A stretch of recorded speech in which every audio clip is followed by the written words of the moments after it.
Sa kadakong sawa ang napalgan sa mga residente sa pader sa usa ka tulunghaan sa Zamboanga City nga nakahatag og kabalaka sa mga ginikanan nga dunay mga anak nga nagtungha sa mong tunghaan.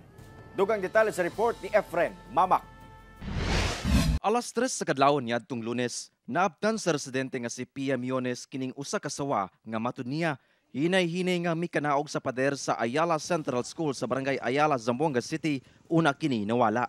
Matud pa, gilabayan kuno kini og bato sa mga kabatan-unan. May nagkakagulo na bata, mga kabataan. So akala namin may rumble. So chinek namin, yun palang pinagkakagulan nila is yung ahas na po sa may pader ng Ayala Elementary.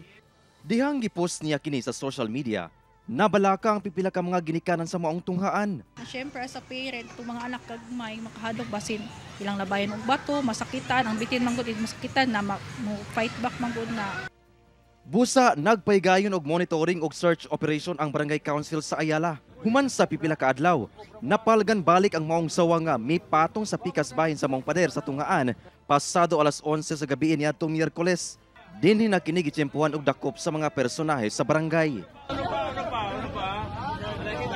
Akil klase kulebra hindi man tabi nila venenoso, parang nakipasa ka naton kasero ba. Right after del yakubri ko nese that night, pagkamanya ya libanay kami sa kina barangay, ya pune ko nese na sako, and yaman turn over kami na DNR para chine proper disposition. Giba na ang moabot sa 12 feet ang gitason sa maong sawa.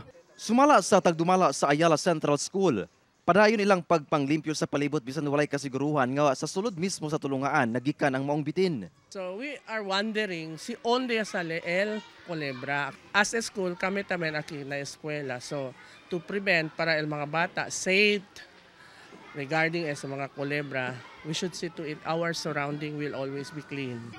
Kauban si Sim Romero sa kamera. Ako si Efren Mamak para sa One Mindanao.